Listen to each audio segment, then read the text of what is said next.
이틀 전에 제가 잠시 한번 들려서 말씀을 전한 적이 있습니다만은, 오늘 이렇게 또,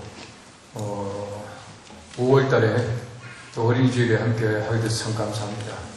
제가 이때 이 독일에 오면 참 괴롭습니다. 왜냐하면 제가 4, 5월 달에 엘러지가 좀 심한데, 여기 오면은 왠지 이게 풀도 많고 하기 때문에 훨씬 더 좀 목도 좀 이게 막히고, 또 콧물도 나고, 재채기도 나고, 좀 그런 것 같습니다.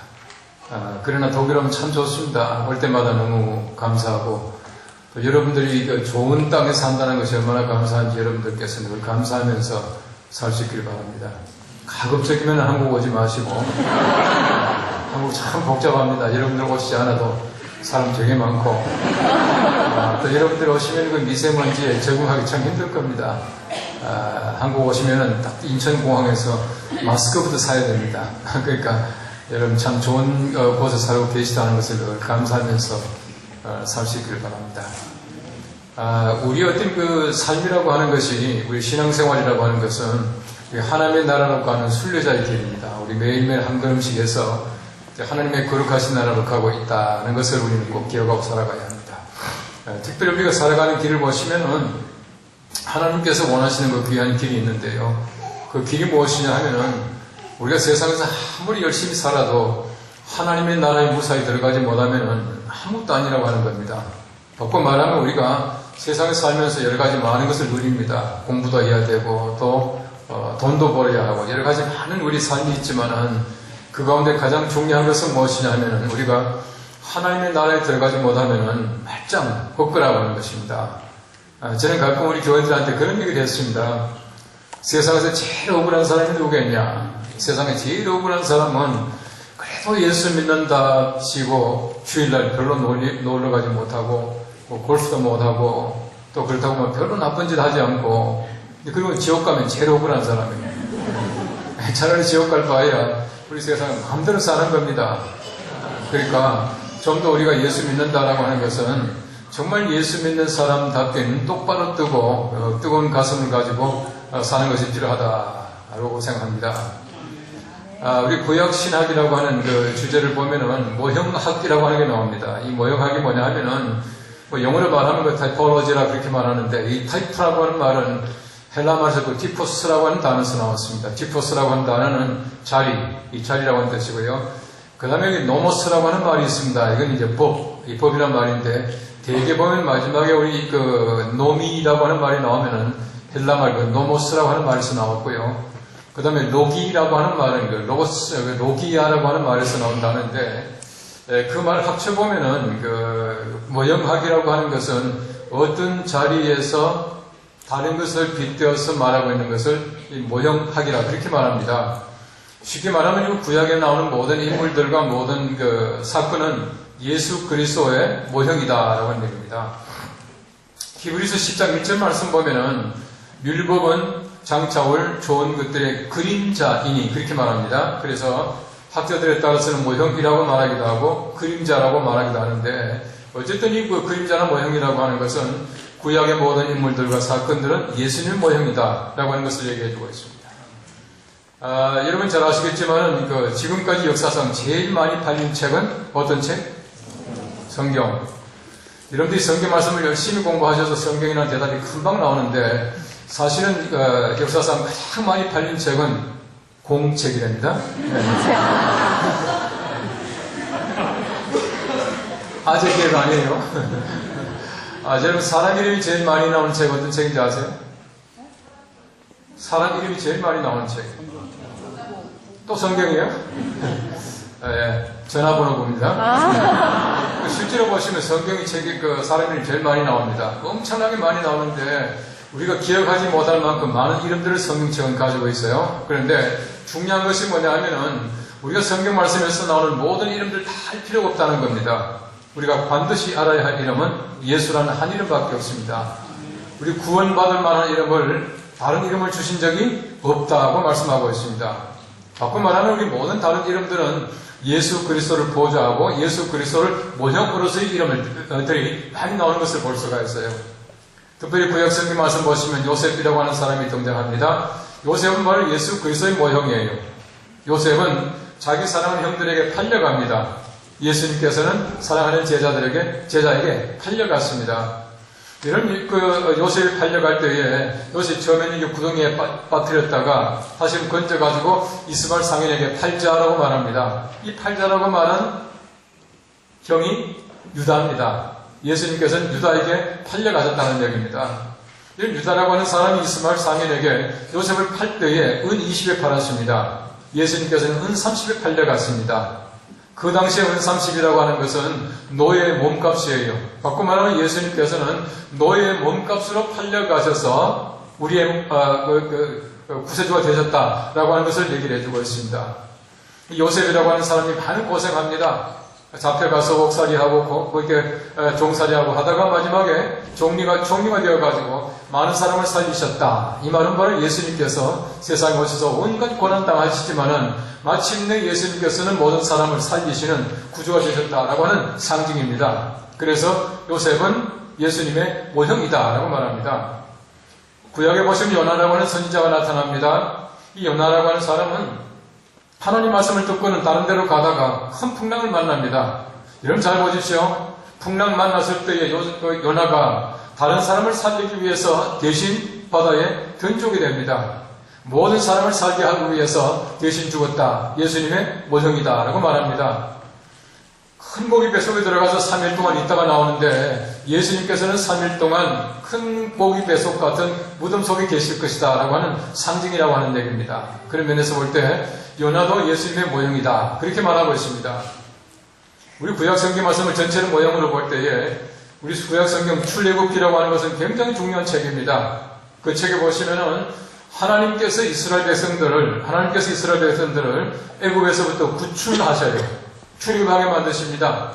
만드셨다가 광야 생활이라고 하는 40년의 삶을 마치고 마침내 요단강을 건너서 가나안 땅에 들어가게 하는 것이 하나님께서 우리에게 주신 소위 말하는 그 인류의 구원사의 하나님의 모형이에요. 근데 그 모양을 잘 보십시오. 잘 보시면은 이스라엘 백성들이 바로를 알지 못하는 왕이 나와서 종살이합니다. 종살이하다가 하나님께서는 그들에게 출애굽이라고 하는 구원을 주셨다가 40년의 광야 생활 후에 요단강을 건너서 가나안 땅에 들어가는 하나님의 거룩하신 나라 들어가는 모형입니다. 이 말이 무슨 말이냐 하면은 우리 개인과 인류가 하나님 알지 못할 때 죄의 종으로 삽니다. 그러다가 구원받아요. 하나님 은혜로 말미암아 구원받게 되고 광야 생활이라고 하는 40년의 생활을 거쳐서 요단강 건너갑니다. 요단강 건너가는 아시죠? 요단강 건너갔다라고 하는 얘기는 죽었다는 얘기입니다. 그리고 하나님의 거룩하신 나라 들어가는 것이에요. 이것이 바로 성경 말씀이 가르치고 있는 인류의 그리고 개인의 구원사를 얘기해주고 있습니다. 우리 모두가 다 하나님 알지 못할 때 세상의 종입니다. 구원받습니다. 광야 생활 40년을 합니다. 광야는 무엇인가? 성경 말씀에 분명히 말합니다. 사도행전 7장 말씀해 보시면은 모세에 관한 얘기를 하다가 이렇게 말합니다. 모세가 그 조상들과 함께 광야 교회에 있었고 그렇게 말합니다. 광야는 교회 모형이에요. 여러분들 교회 생활합니다. 왜 교회 생활합니까? 구원받은 다음에 우리가 죽음 이전까지 모든 사람들이 함께 모여서 공동체 생활을 하면서 훈련받는 장소가 교회예요. 훈련받는 장소가 교회입니다. 이스라엘 백성들이 왜 40년의 광야 생활이 필요합니까? 철저하게 훈련입니다. 모든 삶이 전부 훈련이에요. 아침에 일어나서 만나를 거두고 먹는 것도 훈련이고요. 성막 만드는 것도 훈련이고요. 그들의 모든 삶을 다 거치고 요단강 건너가는 것까지 그들이 훈련을 받습니다. 그래서 교회는 훈련이에요. 장로교회의 시조라고 말하고 있는 개혁주의 시조라고 말하고 있는 이 갈빈 선생 말했습니다. 교회는 훈련이다 그렇게 말하고 있습니다. Church is discipline. 교회는 훈련이에요. 철저하게 훈련입니다. 여러분이 예배 드리는 것, 여러분이 헌금하는 것, 여러분들이 봉사하는 것, 휴지 훈련 받는 것 전부 다 훈련이에요. 이 훈련을 받아서 뭘 합니까? 우리가 훈련 받은 다음에 무사하게 요단강 건너갈 수 있도록 만드는 것이 하나님께서 교회를 세우신 하나님의 뜻입니다. 그러면 교회라고 하는 것이 얼마나 중요합니까? 우리 교회라고 하는 것은 구원받은 다음에 우리가 죽기까지 하나님의 거룩한 훈련 속에 참여하는 것이 교회 공동체다 하는 것을 얘기해주고 있는 것이에요. 우리 성경 말씀해 보시면 하나님께서 이스라엘 백성들에게 출애굽하게 만드셨어요. 출애굽은 우리 구원의 하나 모형, 상징입니다. 이스라엘 백성들이 왜 출애굽을 했습니까? 하나님께서 무엇 때문에 출애굽을 하게 만드셔요? 어떤 분이 말합니다. 하나님 종살이 불쌍해서 그럽니다. 맞습니다. 그러나 그것은 하나님께서 구원하신 진짜 목적이 아니에요. 진짜 목적이 무엇이냐 하면 성경 말씀 말합니다. 너희가 사흘길을 가서 내게 희생을 드리게 하겠다. 이렇게 말씀을 하셔요. 희생을 드린다는 얘기는 제사하는 겁니다. 우리가 신역적인 표현으로 말하면 예배하는 것이에요. 왜 출애굽을 했습니까? 제사하기 위해서. 왜 우리가 구원받습니까? 하나님께 예배하기 위해서 구원받는 것이에요. 예배는 굉장히 중요합니다. 예배에 목숨을 걸 이유가 있습니다. 뭐냐면은 예배라고 하는 것은 구원받은 사람을 하나님께서 예배케 하기 위한 목적을 주신 것이에요. 바꿔 말하면 우리가 예배하기 위해서 구원받았는데 내가 구원받았다 라고 말하면서 주일날 설렁 빠지고 예배 소홀하게 하고 예배 드리지 않고 구원받은 사람이 아니에요. 가장 중요한 것이 무엇입니까? 예배입니다. 좀 극단적으로 말하면 여러분들 전도 안 해도 괜찮아요. 봉사 안 해도 괜찮습니다. 예배만은 철저하게 하셔야 돼요. 예배는 철저하게 하셔야 돼요. 여러분 주일날 예배한다라고 하는 것은 우리 예수 믿는 사람들의 필수입니다. 구원받은 사람들의 목적인데 안 할 수 없지 않습니까? 제가 작년 말에 29년 만에 서울 연동교회라고 하는 교회를 은퇴했습니다. 은퇴했는데 저는 설교할 때에 이 설교한 거 분명히 있습니다만 이 설교는 잘 안 봐요. 잘 안 보기 때문에 집에 가보면 굉장히 중요한 거 빼먹을 때가 있어요. 빼먹을 때도 있지만 우리 교인들하고 이제 같이 눈도 맞추고 이걸 좋아가지고 저는 뭐 설교 준비하고 나서도 머릿속에 이렇게 집어넣고는 설교를 그냥 포장하는 편이에요. 우리 교회는 좋은 교회 예배당이 커요. 한 1000 몇백 명이 이렇게 앉아나면 커요. 참 묘한 거는요, 목사가 이 설교하면서 두리번 하다 보면은 누가 왔는지 안 왔는지 거의 다 알아요. 또 그거 안 보이면은 목사 못해요. 뭐예요? 이제 두리번 하다 보니까 누가 좋은지 제가 다 알아요. 저는 누가 좋은 거 보면 그렇게 감사할 수가 없어요. 왜 감사하냐면은 저렇게 조지는데 교회까지 어떻게 왔노? 싶은 그것도 감사한 일이에요. 근데 우리 교회는 이제 2층으로 이렇게 되어 있습니다. 2층으로 되어 있는데 우리 어떤 교회는 그 집사님은 항상 그 2층 저 구석에 앉거든요. 구석에 앉는데 한 번은 보니까 안 보이는 거예요. 그 다음 주 제가 말씀드렸죠. 집사님 지난주에 교회 못 나왔죠. 그러니까 깜짝 놀라면서 목사님 저 보입니까? 이러더라고요. 저 구석에 앉았으면 안 보일 줄 알았던가 봐요. 그래서 제가 그랬죠. 내가 보이는데 하나님이 안 보이겠습니까? 이 말은 무슨 말이거든요. 그런 게 본인이 이제 변명하는 겁니다. 목사님 사실은 지난 토요일날 갑자기 친구들이 때로 몰려와서 밤에 어쩌고 저쩌고 하다가 주일날 교회 못 나왔습니다. 이러더라고요. 그 말은 저한테는 이해가 돼요. 왜냐면 제가 사람이잖아요. 그 하나님이 그거 이해하시겠습니까? 하나님 절대 그 말 이해 못 하셔요. 여러분 예를 들어가지고 저 친구들이 몰려왔다고 주일날 교회 못 나왔다. 이게 말이 되냐고요. 이 제가 생각할 때는 그렇습니다. 토요일 밤에 좀 얌전하게 놀았으면 괜찮은데 조금 덜 얌전하게 좀 하다 보니까 이제 그렇지 않겠어요? 그래서 제가 그랬습니다. 집사님 그런데 사실 하나님이 천지를 창조하신 다음에 토요일 다음에 바짝 월요일 되게 한 적이 없습니다. 그렇습니다. 그럼 토요일 다음에 주일날인데 그게 변명하고 핑계하는 건지 하나님한테 절대 안 통해요. 만일 하나님께 그래 보십시오. 하나님 친구들 많이 와서 주일날 교회 못 갔습니다. 하나님 뭐라고 그러시겠어요? 내게 그런 핑계 되지마. 입장 바꿔 생각해. 그것도 아세요? 그런데 보십시오. 우리가 하나님 앞에 변명하고 핑계할 때 얼마나 많은지 모릅니다. 그럼 주일날 교회 못 나왔다라고 하는 것은요. 어떤 면에서 볼 때는 전혀 핑계될 수 없는 사람이죠.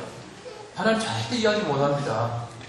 우리가 정말 예배한다라고 하는 것은 여러분께서 목숨을 바쳐야 할 만큼 중요한 것이에요. 자, 근데 보십시오. 이런 삶을 통해가지고 40년의 모든 광야 생활을 끝나고 나서 요단강 들어가기 직전 얘기입니다. 오늘 성경 본문 말씀을 잘 보십시오. 여러분 출애굽할 때는 잘 보시면은 순서가 없어요.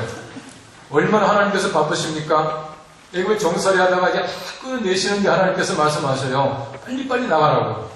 서서 먹으라고. 앉지도 말라고 말씀하시면서 빨리빨리 내 모십니다. 다시 말하면 출애굽이라고 하는 것은 순서가 없어요. 우리 구원에는 순서가 없습니다. 구원받는데 꼭 순서 지킬 필요가 뭐가 있겠습니까? 그러나 구원받은 다음에 하나님의 나라가 가는 과정 속에서는 순서가 분명해요. 줄을 잘 서야 해요. 질서를 지켜야 합니다.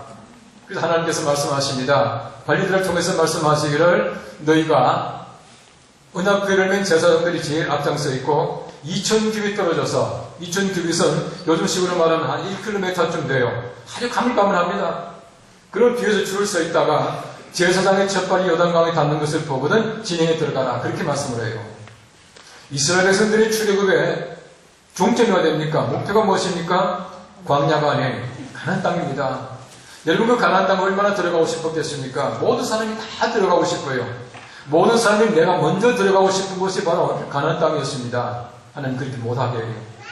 법궤로는 제사장이 제일 앞장서서 먼저 들어가고 뒤에 따라 들어가라 이렇게 말씀을 해요.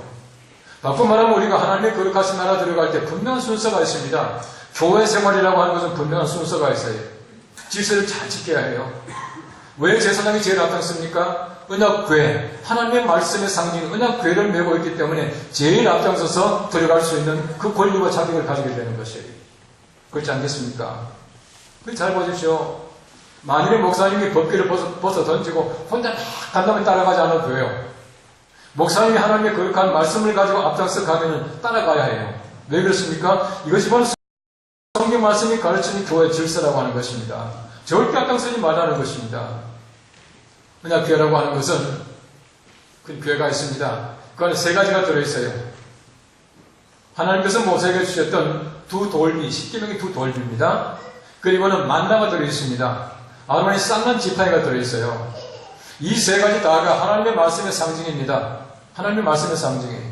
언약궤라고 하는 것은 하나님의 말씀의 상징입니다.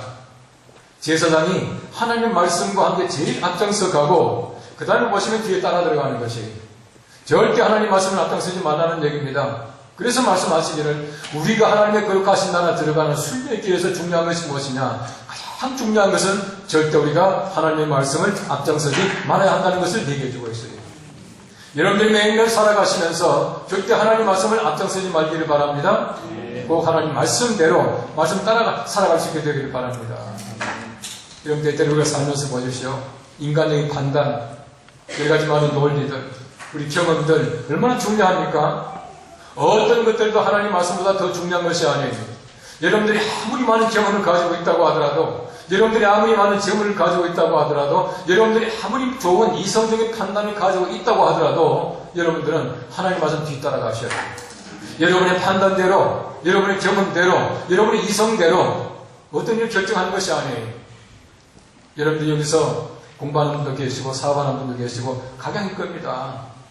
여러분이 앞으로 무엇을 할 것인가? 공부하시는 분들 공부 끝나고 한국 갈 것인가? 여기 있을 것인가? 판단할 때에 여러분들이 머리를 가지고 판단할 것이 아니라 하나님 말씀대로 따라 순종할 수 있게 되기를 바랍니다. 이것이 바로 우리가 해야 될 일이에요. 절대 우리가 하나님 말씀보다도 앞장서면 안 된다라고 하는 것을 말씀해 주고 있어요. 하나님 말씀은요, 예나 지금이나 변치 않습니다. 1.1획도 변치 않는다 말씀하고 계셔요. 옛날 그 말씀이 지금 말씀이에요. 하나님 말씀은 영원하십니다. 하나님이 변치 않기 때문에 말씀도 변치 않아요. 그 말씀을 옛날에는 중요한 말씀이고 요즘에 아무렇게나 해석하는 건 절대 옳은 일이 아니에요. 하나님께서는 그 말씀대로 살기를 간절하게 우리에게 요구하고 계셔요. 말씀을 준행하는 자들은 복 주시겠다. 말씀하신 그 하나님께서 말씀 따라 살아가게 되면 복을 주실 것입니다. 이것이 하나님 말씀이에요. 성경 말씀을 보시면요, 우리가 하나님 말씀이 얼마나 중요한가를 얘기해 주고 있어요. 이렇게 말하고 있습니다. 레위기 4장 말씀에 보시면은 너희 가운데 제사장이 평민이 관리가 이렇게 말하고 있어요. 내용을 얘기합니다. 너희 가운데 아무 개가 작은 계명 하나라도 어기게 되면 그들은 소를 잡을 것이요, 양을 잡을 것이요, 염소를 잡을 것이요 이렇게 말하고 있어요. 이런 잡는다는 말이 무슨 말입니까? 잡는다는 말은 죽인다는 말입니다. 왜 소를 죽입니까? 왜 양을 죽입니까? 아주 간단합니다. 우리가 하나님 말씀을 어겼으면 우리가 죽을 만큼 잘못했다는 얘기예요. 하나님께서요, 우리 인간을, 하나님의 사람들 얼마나 사랑하시는지 우리는 매번 죽을 수 없기 때문에 대신 소를 죽이고 대신 양을 죽이는 것이에요. 왜 피를 흘립니까? 내가 흘릴 피를 양이, 소가 대신 흘린다는 얘기입니다. 작은 계명 하나라도 어기게 되면 우리 죽을 만큼 잘못한 것이에요. 만일 하나님께서 우리가 잘못할 때 죽이신다. 가정해 보십시오. 한 번 죽겠습니까? 매일 죽어야 돼요. 매일 한 번 죽겠습니까? 매일 몇 번씩 죽어야 해요. 그만큼 우리 사람들이 잘못하고 있다는 얘기입니다. 근데 하나님께서는 그 모든 것을 우리를 사랑하시기 때문에 대신 소잡아라. 그리고는 회개하고 용서받게 만드시는 것입니다. 이게 하나님의 사랑이라는 것이에요. 하나님 말씀이 얼마나 중요합니까? 이 많은 말씀 가운데 우리가 정말 하나님의 귀한 말씀으로 그냥 따라가는 것이, 제가 미국에서 공부하면서 목회할 때인데요. 우리 집사님 한 분 가운데 서울 공대를 나오시고 아주 머리가 명석하고요. 거기에다가 내비게이터라고 하는 그 단체에서 성경 공부를 잘해서 이 성경 말씀을 잘하는 분이 계셨어요. 이분이 그 LA 가시면 그 올림픽 블루바드라고 해가지고 하는 데 많은 그 거리가 있습니다. 거기 가면은 궁전이라고 하는 그 뷔페 식당을 했는데 참 사업도 잘하셨어요. 근데 이분이 한 번 제가 신방을 갔더니요. 예배를 마치고 나니까 그러는 거예요. 목사님 제가 질문 하나 해도 되겠습니까? 그러더라고요. 그래서 제가 그랬죠. 질문해보세요. 그분이 질문하는데 이래요. 신약 성경 말씀에는 목사님 11조 하라고 하는 명령어가 없지 않습니까? 그러더라고요. 거의 없거든요. 그래서 예, 없죠. 근데 목사님께서는 왜 그렇게 11조를 강조하십니까? 그러는 거예요. 아주 제가 그때 30대 중반인데요. 아주 곤란한 질문을 받으면 저는요, 더 곤란한 질문을 던져놓고 생각해요. 그래서 제가 그랬습니다. 지사님께서 11조보다 더 하려고 물어봅니까? 더 하려고 물어봅니까? 그 질문 던져놓고 이제 그렇게 하는 겁니까? 하나님 아주 곤란한 질문 받았는데 어떡할까요? 빨리 그 대답을 주십시오. 하고 순간적으로 기도를 했죠. 기도하고요. 진짜 하나님께서 순간적으로 좋은 질문, 해답을 주시더라고요. 그래서 제가 그랬습니다. 지사님, 신약 성경 말씀에는 11조 하라고 하는 명령이 없죠? 예, 없죠. 신난 거예요. 또 그랬죠, 제가. 그런데 신약 성경 말씀에 하나님께서 11조 그만하라. 그 말은 있습니까? 이걸 가만히 있을 때 없죠. 그러더라고요. 그래서 제가 그랬습니다. 없거든 계속 합시다. 근데 그걸 설명해 줬지 않습니까? 구약이 폐기된 것이 아닙니다. 예수님께서 말씀하시기를 내가 율법이나 선지자를 폐하라고 온 것이 아니라 어떻게 하나? 온전하게 하러 왔다고. 온전히 뭡니까? 부족한 부분을 메꾸러 왔다는 얘기입니다. 우리 한국에서는 요즘에는 젊은 사람들이 뭐 2% 부족 이런 말을 하는데요. 정말 2%가 부족한 겁니다. 1%는 은혜고 1%는 사랑이에요. 이거 예수님이 채우니까 모든 율법이 완성된 겁니다. 예수님께서 완성시키신 것이에요. 제가 이제 그 설명을 쭉 해주니까 오히려 끄덕끄덕하더니 그 다음 주에 통계를 보니까 헌금 액수가 많아졌어요. 그 전주까지 자기 마음대로 한 거예요. 그리고 보십시오. 내 이성적인 판단을 가지고 성경 말씀을 내 마음대로 해석할 때 얼마나 많은지 몰라요. 이건 아니거든요. 말씀은 하나님의 것이고 말씀대로 살면 복을 받습니다. 저는 교인들한테 그래요. 하라면 하십시오. 하지 말라면 하지 마십시오. 하면 됩니다. 뭘 우리가 이 짧은 머리 가지고 따집니까? 그런 말을 해요. 하나님 말씀이에요.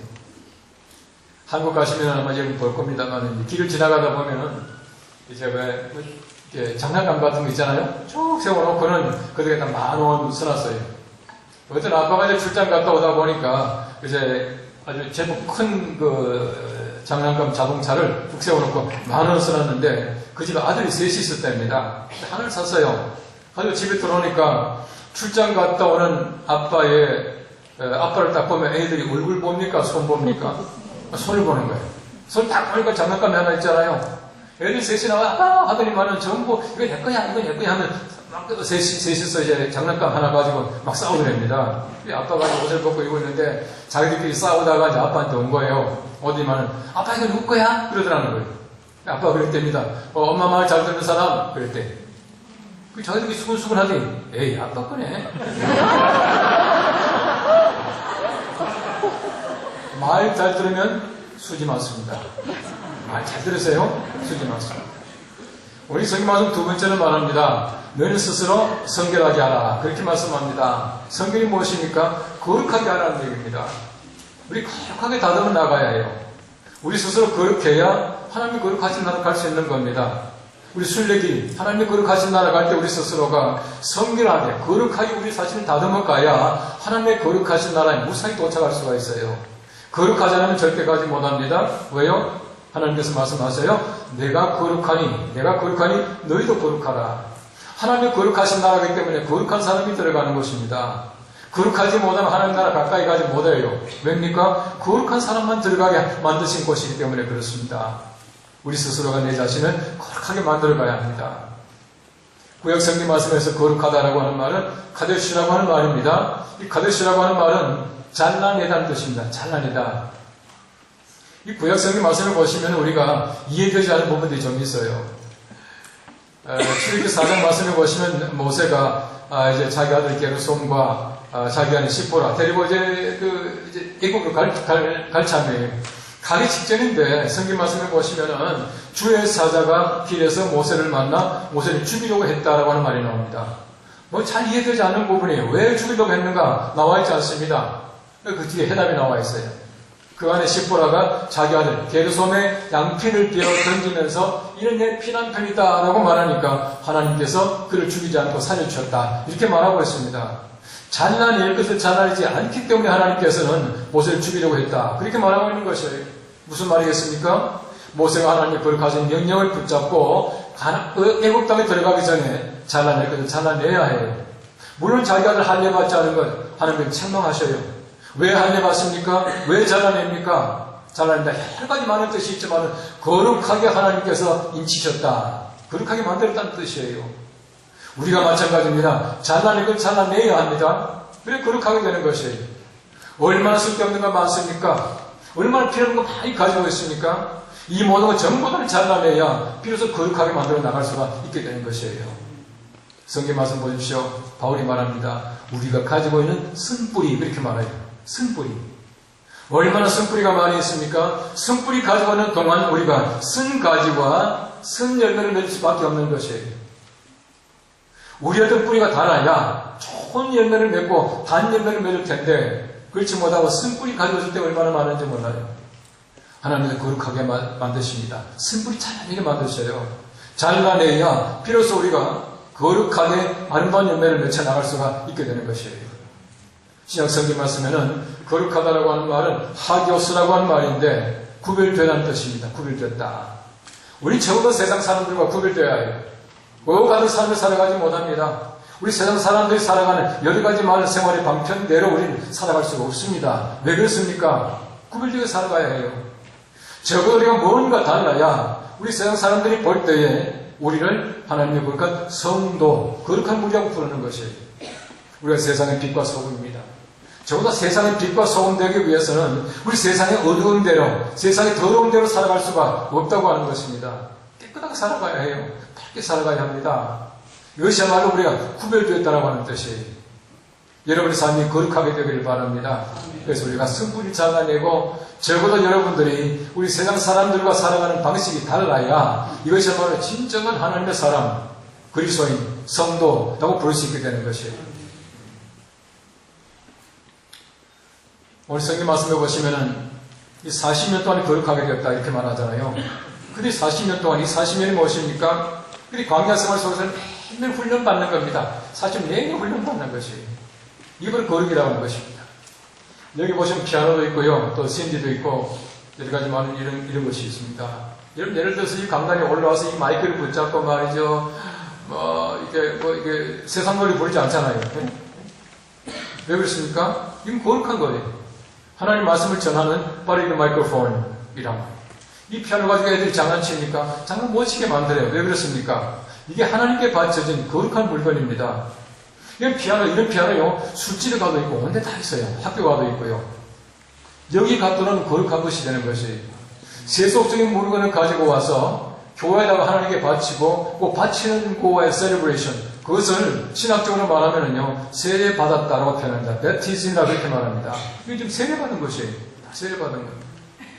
우리 모든 삶이 마찬가지입니다. 여러분이 입는 옷, 우리 세상 사람들이 입는 옷과 똑같아요. 여러분들이 먹는 밥, 우리가 예수 안 믿는 사람들과 똑같은 밥을 먹고 있습니다. 그럼에도 불구하고 우리가 밥을 먹을 때나 우리가 옷을 입을 때나 뭘 할 때도 우리는 그것을 세례를 줘서 거룩하게 만들어 가야 돼요. 여러분 옷이 거룩해야 됩니다. 성경 말씀 보십시오. 바울이 말하기를 우리가 그리스도로 옷 입고, 이 그리스도로 옷 입고 있잖아요. 여러분 적어도 그리스도로 옷 입었다는 얘기는 우리 세상 사람들이 볼 때 우리의 옷을 통해서 그리스도가 발견되게 만든다는 얘기입니다. 얼마나 정결한 옷입니까? 구약 성경 말씀 보십시오. 이 출애굽기 보시면요, 하나님께서 모세에게 말씀하셔요. 모세야, 너는 아론과 그 아들들에게, 제사장이죠? 아론과 그 아들들에게 속옷을 지어 입혀라, 그렇게 말합니다. 속옷을. 누가 봅니까?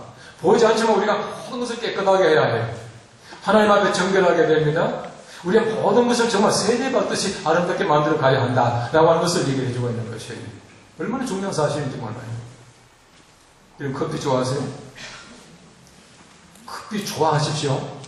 커피 좋아해야 됩니다. 커피는요 정말 좋은 음료예요. 참 좋은 음료인데 너무 과하게 마시면 좋지 않습니다. 저는 참 커피를 즐기기도 하고 참 좋아합니다만요. 하여튼 매일 커피를 안 마시는 날이 없고, 커피를 안 마시면 뭔가 모르게 아침에 좀 이게 시작이 안 된 것 같아서 저는 꼭 커피를, 이제 좋은 커피를 찾아 마시는 편이에요. 커피가요 16세기에 이디오피아에서 처음으로 이제 발견됩니다. 이 발견되는데, 이 발견된 커피를 예멘에 있던 이슬람 수도사들이 이걸 이제 밀수 훔쳐갑니다. 훔쳐가서 예멘에서 집단 재배를 해요. 집단 농장에서 재배를 많이 했습니다. 만약 커피를 이제 생산을 해가지고 그 이슬람 수도사들의 야간 기도 시간 이체라고 그럽니다. 이체라고 말하고 있는, 이체는 여기 고속버스 이거 아니에요? 네, 그게 아니고 이체라고 하는 그 야간 기도 시간에 이제 마시는 거예요. 마시는 게 향도 있고 맛도 있고 또 잠도 깨고 하니까 굉장히 즐겨 마셨대요. 그래서 그 당시만 하더라도 이슬람과 이 서방 세계, 기독교 세계라고 하는 것은 서로 다른 세계예요. 서로 이제 그걸 갖다 교류하지 않는 거예요. 근데 그러다 보니까 이게 설마 기독교계에서는 이슬람 사람들이 먹는 것이나 모든 것은 악마라고 그렇게 말했습니다. 악마의 음료 그렇게 불러서요. 유대 사람들이 얼마나 재산지요. 그 집단 그 재배한 것을 이 가지고는 이제 수출합니다. 아라비아 반도 제일 남쪽에는 모카라고 하는 항구를 통해서 베네치아로 가져갔어요. 이탈리아로 가져갔어요. 모카는 커피가 아닙니다. 항구 이름입니다. 그런데 가서 베네치아에 가니까 이제 가톨릭 수도사들이 마시기 시작하는 거예요. 한참 마시다 보니까 이거 알고 보니까 이게 악마의 음료예요. 이슬람 사람들이 먹는 음료군요. 큰일 났지 않습니까? 그게 어떻게 합니까? 이 교황에게 이제 이식주가 하는 겁니다. 교황님, 사실 우리가 모르고 이 마셨는데 너무 마시는 건데 한번 이게 판단해 주십시오. 이게 악마의 음료입니다. 그리고 교황이 말이죠. 첫 번째 냄새가 얼마나 좋습니까? 냄새가 너무 좋으니까 내가 마셔보고 판단하겠다 해서 마셔보니까 교황이 너무 좋아가지고 교황이 아주 이게 애들 말로 뿅 간 거예요. 교황이 어떻게 할까? 하다가 교황이 커피를 전부 이제 다 가지고 오게 합니다. 막 쌓아놓고요. 교황이 커피에다가 세례를 베풀었어요. 세례 베풀고 나서 그 다음에 교황이 발표를 합니다. 이제부터 커피가 세례받았으니까 거룩한 음료가 되었다. 마셔도 괜찮다. 그때부터 서방 세계가 이 커피를 마시기 시작합니다. 기독교계가 그때부터 커피를 마셨어요. 그 교황이 누구냐면요, 클레멘 8세라고 하는 교황입니다. 이건 역사 이야기입니다. 지어낸 얘기가 아니에요. 근데 보십시오. 모든 식음료 가운데서 유일하게 세례받은 게 커피예요. 커피를 제가 그래서 어떻게 안 마실 수가 있겠습니까? 정말 거룩한 음료예요. 사실 우리 모든 것을 그렇게 만들어야 해요. 우리가 마시는 한 잔의 물도 여러분이 정말 거룩하게 만들었어요. 기도하는 마음을 가지고 깨끗하게 거룩하게 만들어 나가야 돼요. 그렇게 해야 우리가 정말 거룩한 삶을 살아갈 수 있게 되는 것이에요. 하나님께서 원하시는 것은 바로 우리가 그 거룩한 모습을 가지고 우리의 모든 순례길을 지나서 요단강 건너서 죽음 이후에 가나안 땅에 하나님의 거룩하신 나라에 들어가기를 간절하게 소망하고 계셔요. 하나님께서 여러분들에게 참 좋은 기회를 주시고 좋은 곳에 사시는데, 우리 어디 살든 우리의 길은 순례길입니다. 하나님의 거룩하신 나라로 가는 길입니다. 여러분들이 하나님 나라를 향해서 한 발짝씩 나아갈 때에 여러분들께서 모든 것을 하나님의 말씀에 의지해서 말씀 따라가시고 여러분의 삶 가운데서 날마다 거룩하게 만들어서 하나님의 순례길을 잘 가시고 하나님의 거룩하신 나라에 무사히 도착할 수 있는 그리고 성도들이 하나님의 거룩하신 나라에서 다시 만날 수 있는 귀한 영광을 날마다 기대하면서 살아갈 수 있는 우리 모두가 될 수 있기를 간절히 바랍니다. 기도하겠습니다. 우리 하나님 감사합니다. 하나님의 거룩하신 순례길을 가는 사람들입니다. 우리가 하나님 말씀을 잘 쫓아가게 하시며 또 우리가 거룩한 삶의 삶으로 말미암아 우리 하나님 나라에 무사히 도착할 수 있는 순례자가 되게 하여 주시옵소서. 예수님의 이름으로 기도합니다.